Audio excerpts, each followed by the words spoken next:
eu creio que os três colocaram, né, uma questão semelhante. Quer dizer, como é que a gente estabelece a relação de um governo democrático popular com movimentos sociais? Essa é uma questão que está em aberto. Ninguém tem a fórmula, porque ninguém tinha tido a experiência. A experiência que nós tínhamos anterior é outro governo ver nos movimentos sociais um inimigo em potencial e quando ele age, põe a cabeça para fora, como aconteceu no governo Fernando Henrique, mobiliza-se a polícia, até o exército, para reprimir, ou, como aconteceu no mundo socialista, todos os movimentos sociais e sindicais são correios de transmissão do partido. E essa expressão, correio de transmissão do partido, eu escutei da boca de dirigentes sindicais de país socialista. Quer dizer, não havia nem uma certa vergonha de falar isso. Era assimilado. Nós somos correio de transmissão do partido. Né? Nós estamos vivendo uma situação, portanto, inédita, em que você, através de um processo eleitoral que resultou de uma grande mobilização de 40 anos, leva uma liderança popular, ou várias lideranças populares, a ocupar o governo da nação, porque não é só o Lula, né? Toda uma equipe que está lá, que veio do movimento social, da esquerda tradicional, enfim, todo mundo tem história, né? A própria Dilma, não teve na luta armada, mas não conseguiu evitar uma síndrome de vitória eleitoral que consiste, de uma vez eleito o nosso líder, aquele que é o nosso candidato, temos uma grande vaca com uma teta para cada boca. Basta abrir a boca e o leite virá. Né? Um pouco essa síndrome aconteceu no Brasil. Agora, o Lula, com a caneta na mão, vai fazer a reforma agrária, vai resolver todos os problemas, vai atender todas as nossas demandas, vai... enfim. E as coisas não são assim, nem podem ser assim. Mas isso, na minha avaliação, desmobilizou o movimento social. Quando, também no calendário do poder, isso eu descrevo em detalhes, quando eu entro no governo, eu, por força de só ter feito movimento pastoral e social, nunca fiz sindicato partidário, e também por força de ter tido uma atuação muito longa em educação popular, preocupado com isso, fundei no governo federal uma rede de educação popular, que felizmente é pouco conhecida, mas que existe até hoje. Né?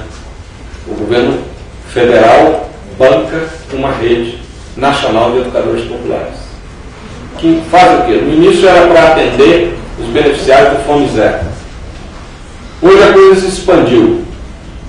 E é até bom, porque não chama muita atenção, mas é patrocinado pelo governo, faz parte do orçamento do governo, enfim, está lá. Né? Nasceu com o nome de Talher e depois mudou o nome para Rede de Educação Cidadã, que é o nome. Né? E esse pessoal vive essa mesma interrogação. Como é que nós vamos, num processo como esse, estabelecer uma relação? A Arlete e o Leandro apontaram, né? O Leandro apontou aqueles que foram, vamos dizer assim, cooptados, né? E aqueles que mantiveram a sua autonomia. A questão é justamente qual é o limite da proximidade e da distância. Né? Isso não, é uma questão de elaboração política que a gente vai ter que formular na prática. Né? Não se teve isso claro. Por exemplo, no governo Lula, não havia uma instância governamental formal de diálogo com o movimento social. No governo Dilma existe, que é o gabinete do ministro Gilberto Carvalho, para isso. No início, na primeira gestão do governo Lula, pelo menos 2 anos que eu estive, o próprio Lula aceitou fazer reuniões com dirigentes de movimentos sociais. Reuniões, inclusive, que nem saem na mídia, né? Na Granja do Torto, a mídia nem ficou sabendo, que foi ótimo, mas que não resultavam numa organicidade do governo em relação àquelas demandas. Ouvia-se, vamos ver, e ficava com atendimento de varejo, não de atacado. Quer dizer, ainda eu acho que o governo federal não elaborou, quer dizer, elaborou hoje tem um gabinete, tem um ministro, uma equipe que cuida disso, mas ainda não houve tempo para amadurecer uma política de Estado para que a gente possa, guardadas as proporções, mas fazendo uma comparação, manter aquela mesma relação que eu disse lá do início dos anos 80, quando nasce o PT. As tais esferas que têm que ser autônomas, sem uma querer atropelar a outra e ao mesmo tempo complementares. Isso teria que ser repensado hoje nessa dimensão macro, de que há um governo que, em tese, está atendendo ou por atender as grandes demandas do movimento social brasileiro. Arthur, eu não sei se entendi bem, pelo seguinte, porque você não tem uma esfera pastoral que tem o João, a Maria, e depois você tem uma esfera sindical que tem o Antônio, a Suzana. Não, o que você tem é o João, que começou na pastoral, passa a ser liderança popular, ou passa a ser liderança sindical, sem deixar de pertencer à comunidade eclesial de base, como foi o caso do Vicentinho, enquanto morou em São Bernardo, né? Sempre frequentou a pastoral operária, e por outro lado, como a perspectiva, né, porque houve a redemocratização, de uma esquerda clandestina desapareceu, porque na esquerda clandestina você tinha de tudo, né? Como você vê, tinha até frade, né? Tinha de tudo. Mas como desapareceu, então ficou muito mais fácil esse trânsito de militantes que nasceram numa das esferas e transitavam por outras. Houve uma época até que eu critiquei muito isso, que eu chamava esse pessoal de militontos e não militantes, porque o sujeito se orgulhava de estar na pastoral, na CUT, no PT, no MST. Bem, você não pode fazer nada sério, porque se você está em tantas frentes ao mesmo tempo, nenhuma delas é séria para você. São cartões de apresentação, né? E isso continua sendo também uma questão que eu não sei que solução dá. Por quê? Porque você tem, por exemplo, pegar uma experiência concreta em São Bernardo do Campo. Você tem um militante sindical que mora na favela, é um operário, e de repente o PT elege prefeituras no ABC. E esse companheiro passa a ser subsecretário de uma prefeitura. Ora, cara, a cabeça do sujeito só faltou pedir para não chamar mais de companheiro, chamar de excelência, né? Mas eu entendo isso, porque o cara que sempre teve uma vida lascada, difícil, um barraco, e de repente ele está numa outra esfera, e existe aquele princípio de educação popular que a cabeça pensa onde os pés pisam, né? Isso é um princípio epistemológico, que a cabeça pensa onde os pés pisam. E esse é o perigo, porque quando a gente muda de lugar social, a gente muda de lugar epistêmico. É muito difícil mudar de lugar social e não mudar os princípios e as propostas que a gente carregava. Muito difícil isso. Por isso que eu falo, essa ligação com a base social é vital para você manter essa utopia de um mundo melhor, senão nós iremos para a barbárie, né?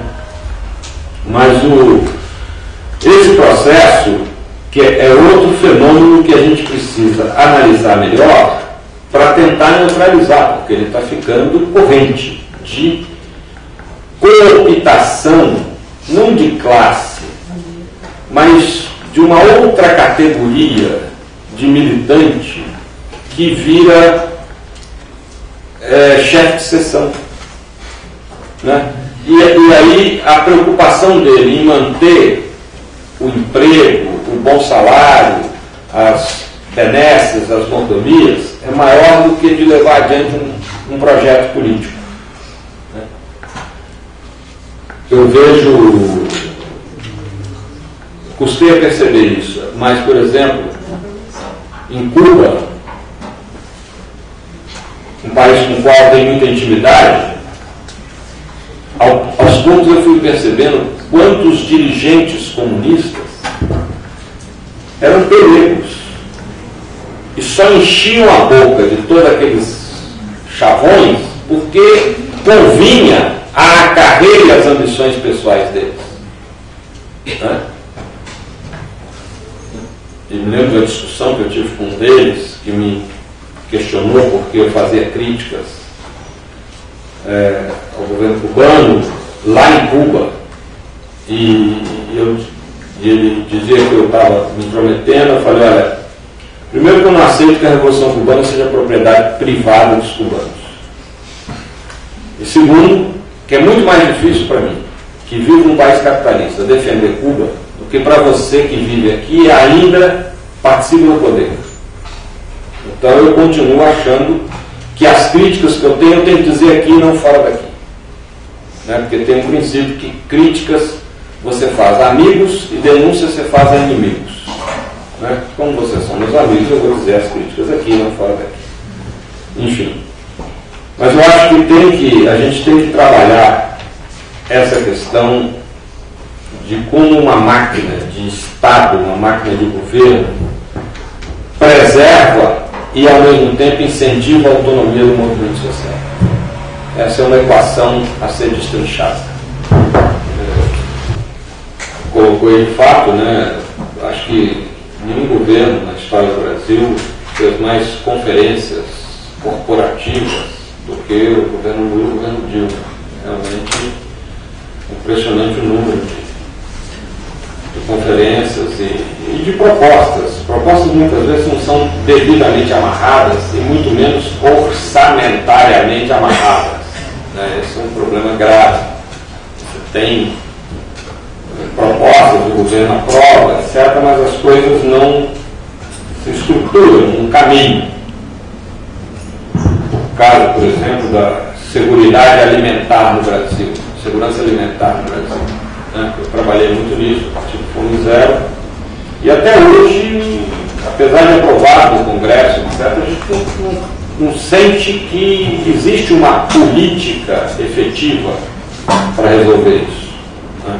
Agora, essa pesquisa que saiu essa semana do SUS, é terrível, uma cidade como o Rio de Janeiro, que, né, um dos últimos lugares de atendimento, mas mesmo nas cidades onde o atendimento é considerado excelente, fico perguntando que excelência é essa, né? Gente, tanta demanda, o Brasil realmente ainda não conseguiu encontrar o caminho que alguns outros países, como por exemplo